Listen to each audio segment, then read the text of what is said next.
Hey there, I'm Scott, and this is Tangents.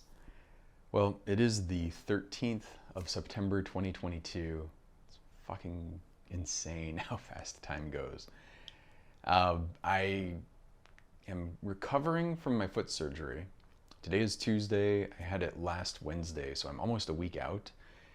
And shockingly, I'm standing here, so not doing too badly. Definitely have some tenderness, but considering that I had a wound deliberately created on the bottom of my foot, I feel pretty good. No signs of infection. I completed my antibiotics course, and I'll get the stitches removed in about another week and a half, and hopefully we'll be in good shape. So I can already tell, even despite the tenderness from the wound, that the pain from the thing that I had in there seems to be much improved. Possibly, I mean, it's hard to tell. I can't tease apart, like, is the tenderness that I feel now due to that, or is it due to the wound? Yeah, but I'm cautiously optimistic that in a couple weeks it'll be pretty nice. Just to give you a little update, I did a long cross-country flight. I don't remember if my last one of these included that or not. I think not, because it was right before leaving. And I had my surgery in LA. I live in Phoenix. But right before that, I left Falcon Field in Mesa. We took off at about 8:30 a.m., flew to John Wayne, which is in LA. It's like a 3+ hour flight in a Cessna 172. It was an interesting flight, although it's pretty long. I do feel like the three-ish hours is about my threshold, having done that. Much more, and it's kind of a bit too much. Landed at John Wayne. Had to do 3 instrument approaches because the goal of this was basically to cover my instrument cross country, the long instrument cross country, which I think is 250 nautical miles, and commercial cross country, which is a little bit more. This one ended up being like a net of 600 something nautical miles, I think, so well in excess of what I needed for either. You need 3 different approaches at 3 different places. I did that, GPS, ILS, and a not an RNAV. RNAV is the GPS one. I did a localizer approach into Scottsdale, and or localizer / DME, and yeah, feeling pretty good about that. If I was flying on an instrument flight plan now, I mean, I'm not like fully dialed in. I feel like that's something. Once I get my rating, it's just going to be practice and like doing reps. But I feel pretty confident I could navigate the LA airspace and make it in, do the approach, land, all of that kind of stuff. I think pretty much on my own. I would not feel like out of my depth trying that now. I don't think I would do another flight like this where it was the total time in the plane with the engine running, so the hours that I get to log were 9.5. We scheduled for, I think, 8 because that's the maximum an instructor can sign up for. But some things just took a little bit longer. We're waiting on the ground a little bit longer. Getting sequenced in LA is not like the fastest thing, so waiting in the sky a little bit longer. But it was 9.5 hours, and then took off from Falcon at 8:30 a.m., landed at like 8:30 p.m. back at Falcon. So like a 12-hour day. That's pretty intense. I don't recommend that. But I feel good having done it. I feel like maybe it was a little bit of a hazing, and it's definitely one of those things where you're like, yeah, I probably will not do something this long or intense again. Like, I can't imagine a scenario where, I mean, I do see people flying little planes across country, and they're doing like 8-10 hour days with a couple stops.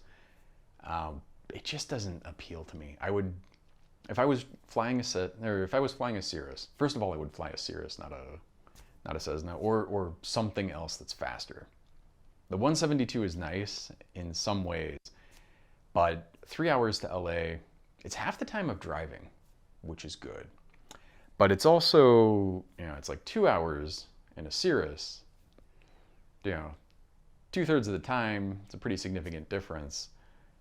2 hours is like, aside from the insane waste of time or waste of money and gas, if I could just do that, I would fly out there on weekends sporadically, like once a month probably, just to see my mom and sister. Whereas driving 7 hours with supercharging, which I'll be doing next week, it's intense. By the end of that, I'm drained and I'm just ready to. I mean, I have driven from here. I think the longest drives that I've done. My ex-wife was at a conference in San Francisco. I met her there with the dogs coming from here, and that's a long fucking drive. I would not like to do that. And then after that, you get into San Francisco, and that was before. It was embarrassing. MapQuest and this kind of stuff was big, but they didn't really have GPS then. I didn't have a smartphone. So downtown San Francisco, without a moving map, after 12 hours of driving, was intense. I was really wiped. And I was younger then. Not that that's that big of a deal, but makes some difference. So anyway, did the long cross country. I do wonder, I always wonder a little bit, like, it's the car mechanic problem, Is my flight instructor milking me a little bit there? Or is this just like a prudent, reasonable thing to do? You have the little twinge in there and you're not sure. I think it was fine. I don't feel bad about it, but at the same time, it was like twice the distance and time that was technically required. So I think it was a good experience, and I think it's good to push yourself to the limits, especially with the flight instructor there, so you can have the instructor, kind of backing you up. I feel like if you're doing that on your own and then you're getting tired at the end of the day, and when you're tired, you're more likely to make mistakes. You're just not as on it, It's just not as good. So I feel like if I was doing it myself, I could see doing like a 6 or 7 hour day. 12 hours, I would try to break that up if I could. But you push yourself to the limit, and then you kind of know where the limit is, and then you don't hopefully push yourself there again. I guess you could also have, if I was flying with somebody, and say they were a pilot as well, then you can kind of trade off. That's a little bit different. Although still, being in a little plane that long, it's intense. And there's an interesting thing with the oxygen that in the small planes, below 12,500 feet, you're not technically required. There's a whole, the federal aviation regulations are a little bit complicated. So there's part, 91, and then part 135 for the commercial stuff. There are other additional layers to this. But in the non-commercial version, the oxygen requirements are a little bit relaxed. You can go up to 12.5, and then you don't need supplemental oxygen even then if you're there for less than a half hour.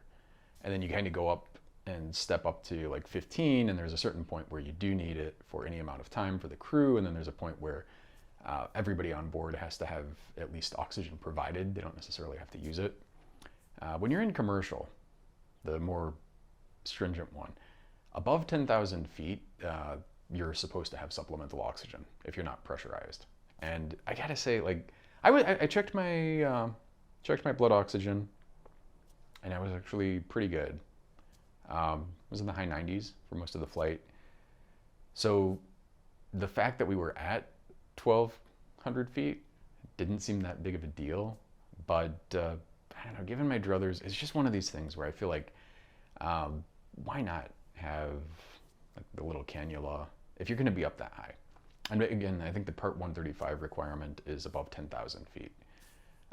So I personally, I would be a little bit more conservative there and use it. We didn't, was fine. But if I was going to fly on my own, especially if you're flying in a plane that has it, why not? It's a little bit of an extra expense. It's a little bit weird to have that cannula thing. Pressurized would be nicer, but I feel like I would do that, especially like if you want to go up a little bit higher. Yeah. But anyway, that was a fun, interesting experience. I think, and we'll see how this goes, because I know with my private pilot and everything up until now, I felt like I was ready to go a while before it actually happened. But I do think basically in the position where I need a stage check from another instructor, just to kind of kick the tires, see if there are any deficiencies. If there are, go over those with my flight instructor, and then go off and do an actual check ride with a designated pilot examiner, DPE, and that will be cool. And then I'm going to waste a stupid amount of money doing a couple of longish cross countries on my own. Looking forward to that. I will definitely fly to LA. I don't think I'm going to make that a big thing because A, it wastes a lot of gas. B, it's stupid expensive. But I'm also going to fly to San Francisco with my business partner and his girlfriend. I think they'll probably join me one way, and I'll go solo the other way. And probably another trip or two, and then just kind of enough to keep current. I don't know that it's going to be something that I'm doing like that excited, that enthusiastically, unless I suddenly get a stupid amount of money, which is possible, but I'm not anticipating it or counting on it. And it is one of these things too, where you think about it, like the cost of doing that kind of thing, even in the 172, it was like $2,500 for 9.5 hours of flight time with an instructor. Plus the fuel, I think, was a little bit more. Or actually, I think the fuel, in fact, the $2,500 was with the fuel, not including the fact that I paid for fuel, which is supposed to come out of my next flight, but it's a little weird. We'll figure that out. It was only a few $100, but it's one of those things where you're like, kind of annoying. We'd just like to get that sorted. I again, like, was that a reasonable thing? I don't know. It'd be interesting to talk with him and see, like, is that a really, is that a thing that we should do? I have some stuff that I have to respond to. It's really annoying. I'm gonna try to wrap this up quickly, but because I do need to get to this for work. But I did have something completely unrelated to any of that I wanted to talk about. And this is David Leonhardt. I don't know how you say his name. I don't really give it. Partially it's deliberately don't want to know. But he's one of these New York Times people. I feel like a MAGA person saying that, but the New York Times, I'm so annoyed with. I had a subscription for a while and was getting the Sunday Times. I felt really good about it. Trump was going to sue them. He was threatening to sue. So I was like, I'm going to support them, which is kind of silly anyway, because it's the New York Times. It's not like they're struggling. But I got that. I felt good about it. And then they hired, the fuck was that guy's name? Brett Stevens. They have this, not just him, but like a whole group of people who are supposed to be the conservative perspective of, which is kind of funny because Trump's whole thing is like the liberal New York Times and all this. They have a whole group of people who are quite right-wing, and their whole framing is like, oh, we're the sort of prudent, reasonable right-wing people. Now, these are right-wing fucking nut jobs, right? These are Stephen's first article, and the one that really kind of prompted me to cancel my subscription, very enthusiastically, was climate change denial. He's like, oh, well, this is not anthropogenic, or if it is, then it's like just fucking lies, piles of lies and insanity. And then you have, like, they've got religious people and they got all this other stuff, which I know Gil loves because it's like, oh, I'm getting the perspective of these other people. But the thing is, you're not getting a perspective that's useful or valuable. You're getting a sort of quasi, I mean, if anything, I think it's actually deleterious, because you're getting these bad positions framed as though they're coming from a rational, reasonable, principled place, when in reality, you actually talk to the bulk of Republican voters, they're not coming from a principled place. They're just, they might talk about like, oh, I'm a conservative because, and then you actually like tease that apart. It doesn't mean anything. It's just like a cultural thing. They call themselves that, and then it doesn't really have any real significance to it. So it's an annoying thing for me. Now this Leonhardt guy, the reason I'm annoyed with him, and he's a shithead for a bunch of other reasons. I don't know where he lands on the political spectrum, and I don't really give a fuck. But he is personally and directly responsible for a bunch of articles talking about how masking is dumb or masking is bad for kids or all this other stuff, which is all completely fabricated. You can find studies that say basically anything, but when you look at the preponderance of evidence, there's just not really a compelling case to be made for masks being bad for kids. Most of that stuff also, like if you do find some kind of an effect, it magically goes away when you correct for things like socioeconomic status, or like people in a different country. Magically, that effect doesn't seem to exist. So it makes you think maybe there's a confounding variable there. But people like him, for some reason, have a burr up their ass against masks. And so he keeps pushing this shit, and people like David Plotz listen to this guy and read this guy, and then they start pushing it. And you get this whole group of people. And not just, like, there are all of these terrible doctors who should frankly lose their licenses. Like, what is her name? Wen. And then there are a bunch. UCSF medicine has a bunch. Stanford medicine has at least one really big fucker that is just an asshole. And they're all pushing against just basic public health measures. And under these weird scare kind of things. And they have this whole, it's called urgency of normal thing. They're like, we need to get back to normal as quick as possible.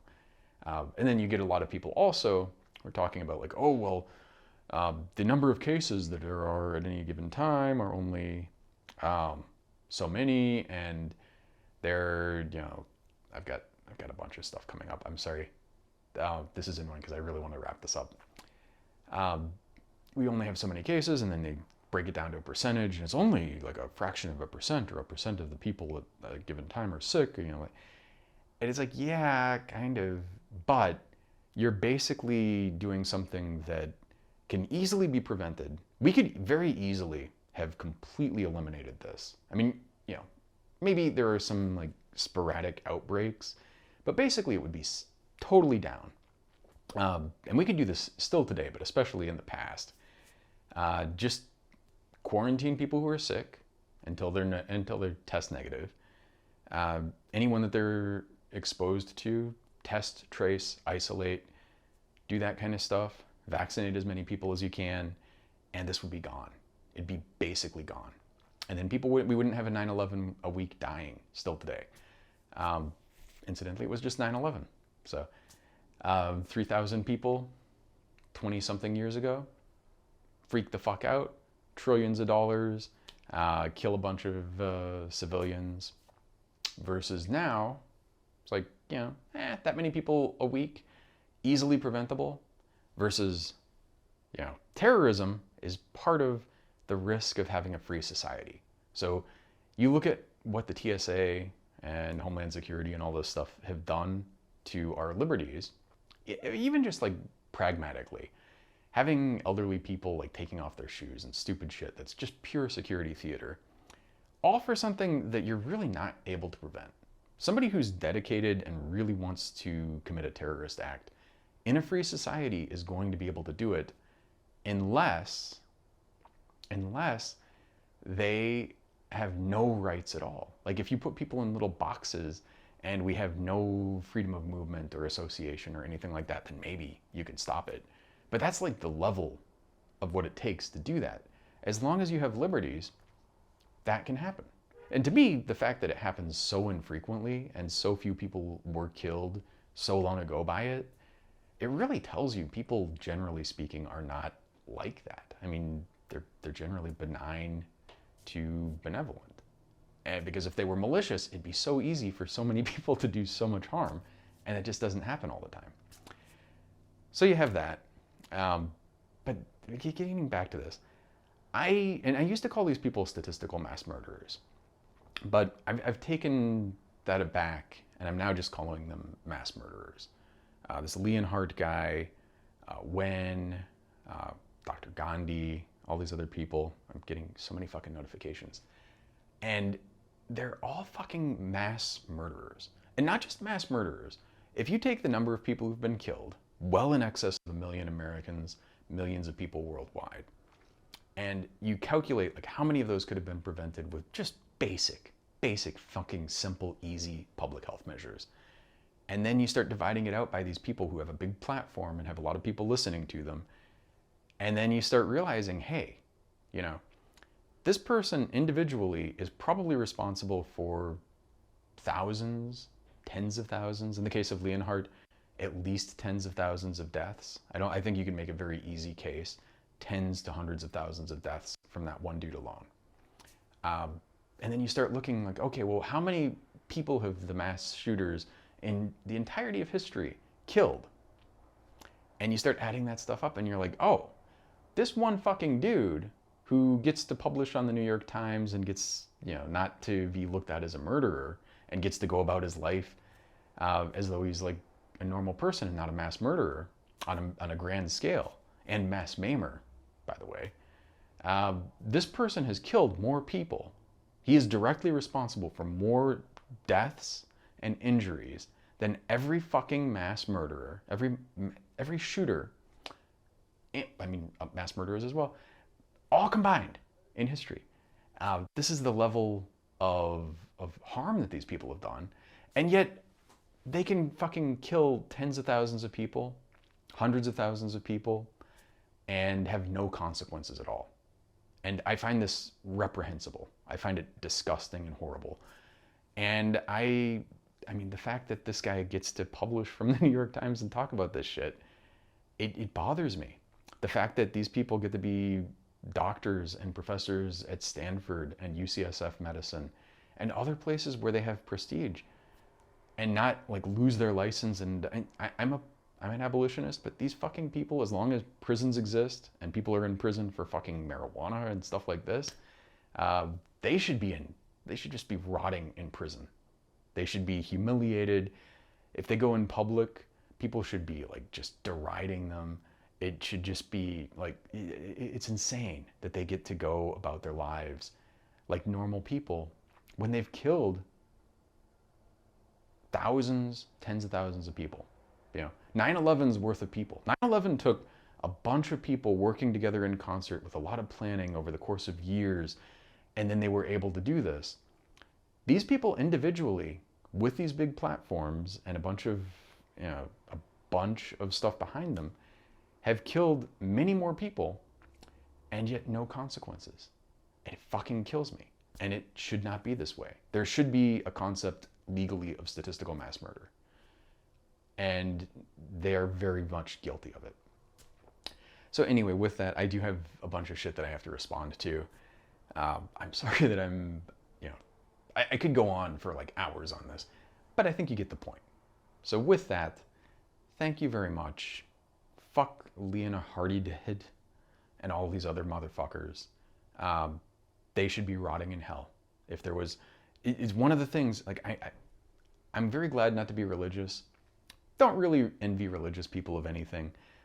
But the one tiny thing that I almost kind of quasi-semi-nearly envy them of is that they can look at people like this, or the new king, or any of these people who are just horrible, reprehensible people, like fucking Mitch McConnell. Terrible people who've done terrible things. They can look at them and say, oh, it's not that they're going to just die peacefully in bed, of some just standard geriatric thing, maybe in their sleep with a smug smile on their face, basically content. They're gonna face consequences, at least, if not in this life, in the next life. It's kind of a nice picture.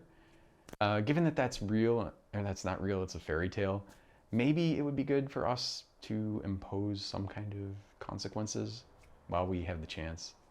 And certainly, at the very least, shame and humiliation. Like, these people should not be able to go to dinner places.